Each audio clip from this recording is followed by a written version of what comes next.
Hi guys, welcome to my vlog muli sa aking YouTube channel. Nako, guys, sa mga hindi pa nakapag-subscribe, mag-subscribe na po kayo. Maraming salamat, pinipilit ko na ako kayong mag-subscribe. Sana i-subscribe nyo naman po ako. So guys, andito nga pala tayo ngayon sa Airbnb dito sa trabaho ko. At may guest ako kanina na Pilipina pala. Napakaganda ng mga sinabi niya at parang nabuhayan din ako. Kasi parang gusto ko nang ituloy yung pagiging isa kong tunay na vlogger. Yun, no? So, dapat talaga magiging matibay yung loob mo kapag ikaw ay nagbablog. At saka, pangalawa, dapat makapal ka rin. Makapal yung mukha mo para sa mga viewers.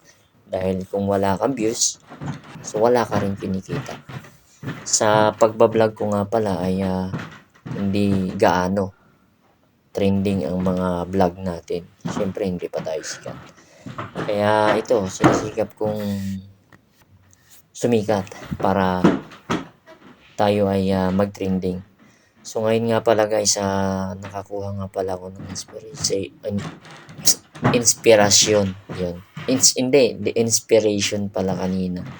Hindi, experience yun. Experience. Pasensya lang guys. Pabulol-bulol. So kanina may guest na mga Pilipina galing silang sa Pilipinas. Nag-vlog dito sa Paris at yun nga, eksakto naman na sila yung nakausap ko yung isa sa mga kasama nila na nagba-vlog dito sa Paris at nagkaroon ako ng idea. Kaya ngayon, gusto ko nang sipagan yung pagbablog ko. Kasi sila, nagta-travel sila para sa vlog nila. So, sabi nila sa akin, subukan mo. Huwag mong tigilan kasi nasimulan mo na rin naman. Tama nga sila, no? Oo nga naman. At saka sabi ko rin, monetize na rin ng YouTube channel ko at nakapagsahod na rin ako sa YouTube. Ang kaso, ang problema sa akin, yung tamad ako. Kaya siguro ngayon sisipagan ko na para sumahod ako ulit.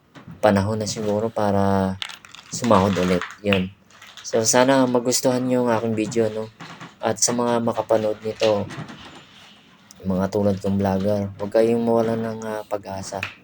Kasi kung mawawalan kayo ng pag-asa, wala. Hanggang dyan na lang din kayo.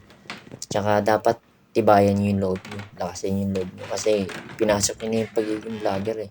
Kaya ito ngayon, gusto ko nang subukan uli na makabangon sa pagbablog. Kasi minsan hindi na ako nag-upload ng mga videos kasi tinatamad ako eh. So, sabi nga niya na dapat sumunod ka sa uso. Ngayon, ang pera sa social media. Kaya ngayon, gusto ko na rin